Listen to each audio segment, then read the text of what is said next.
मित्र, आप लोगों को नमस्कार। आज हम लोग एक नया टॉपिक लाला लाजपत राय के बारे में चर्चा करेंगे। लाला लाजपत राय भारत के राष्ट्र नेता के रूप में जाने जाते हैं। भारतीय राष्ट्रीय आंदोलन में लाला लाजपत राय का बहुत ही अहम योगदान रहा है। मित्र,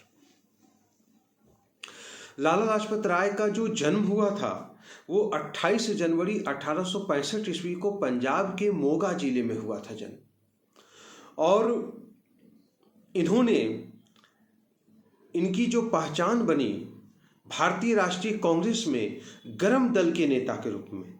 गरम दल कहें तो एक्सट्रीमिस्ट के रूप में उस समय भारतीय राष्ट्रीय कांग्रेस के अंतर्गत 3 प्रमुख नेता माने जाते थे।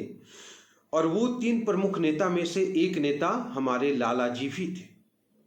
और लाला जी को पंजाब केसरी के नाम से भी जाना जाता है और फिर पंजाब के शेर के नाम से भी जाना जाता है लाला लाजपत राय को। इन्होंने भारत में प्रथम स्वदेशी बैंक को स्थापित करने में अपना एक अहम रोल निभाया। वह जो स्वदेशी बैंक है वह बैंक का नाम है पंजाब नेशनल बैंक। और पंजाब नेशनल बैंक की जो स्थापना हुई थी मित्र, तो 19 मई 1894 ईस्वी को पंजाब नेशनल बैंक का स्थापना हुआ था, जो भारत का प्रथम स्वदेशी बैंक है। और लाला जी को ऐसा लग रहा था कि जो भारत के उस समय जो छोटे और बड़े उद्योगपति लोग हैं वो अपना पैसा, या भारतीय लोग जो जिनके पास पैसा है वो अपना पैसा बैंक में जमा कर रहे हैं, और वह बैंक कौन सा है? विदेशी बैंक। इससे ब्रिटिश सरकार को ज़्यादा फायदा हो रहा है, ना कि भारतीयों को ज़्यादा फायदा हो रहा है। इसलिए भारत का पैसा भारत में ही रहे और भारत में ही जमा हो, इसके लिए उन्होंने क्या किया? पंजाब नेशनल बैंक के स्थापना करने में अपना एक अहम योगदान निभाया। साथ ही साथ इन्होंने लक्ष्मी नाम से एक लाइफ इंश्योरेंस कंपनी भी स्थापित की थी।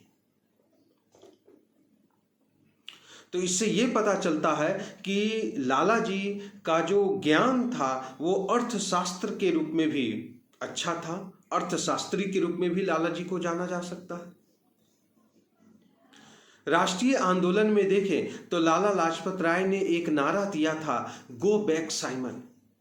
जब साइमन कमीशन का जो गठन हुआ 1927 में हुआ, और साइमन कमीशन जब लाहौर आती है 30 अक्टूबर 1928 को,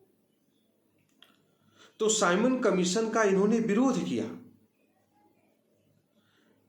इसलिए विरोध किया कि साइमन कमीशन में जितने भी सदस्य थे, ऐसे साइमन कमीशन में 7 सदस्य थे, और वो 7 सदस्य जो थे वो ब्रिटिश थे, अंग्रेज थे, वो भारतीय थे नहीं।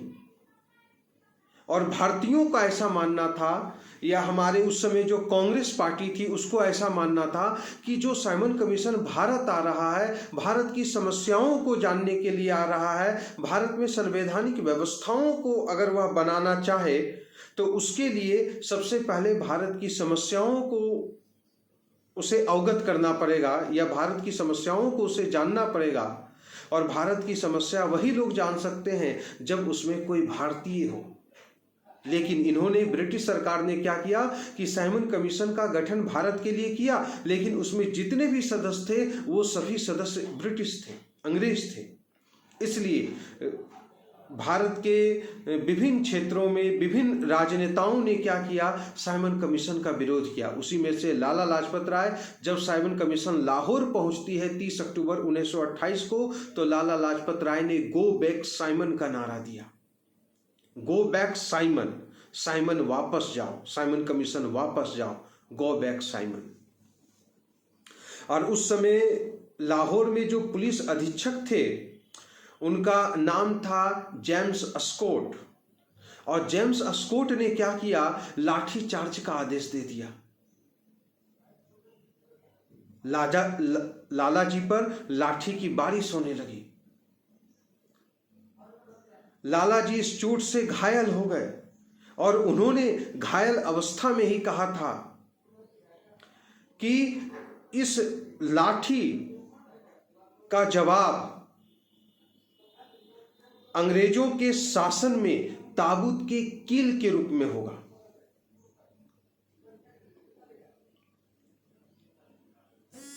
और फिर घायल हो गए लाला जी, और लाला जी का जो मृत्यु हो गया आपका 17 नवंबर 1928 को, लाला जी देश छोड़कर चले गए।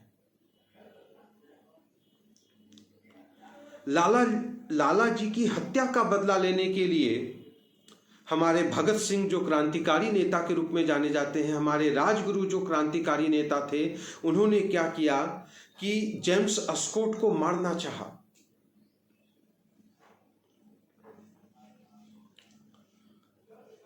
और 17 दिसंबर 1928 को जेम्स अस्कोट के जगह पर उस समय लाहौर के एएसपी सेंडर्स थे, सेंडर्स की हत्या इन्होंने कर दिया और बोला कि लाला जी का बदला हमने सेंडर्स की हत्या से ले लिया।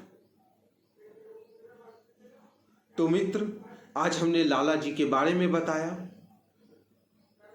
लाला लाजपत राय जो भारत के एक महान राष्ट्र नेता के रूप में जाने जाते हैं, साथ ही साथ वो समाज सेवी भी थे और अर्थशास्त्र का भी उनके पास ज्ञान बहुत ज़्यादा था मित्र। ठीक है, तो आप लोगों को यह जो लेक्चर कैसा लगा कमेंट में ज़रूर आप लोग बताएंगे। जय हिंद, जय भारत।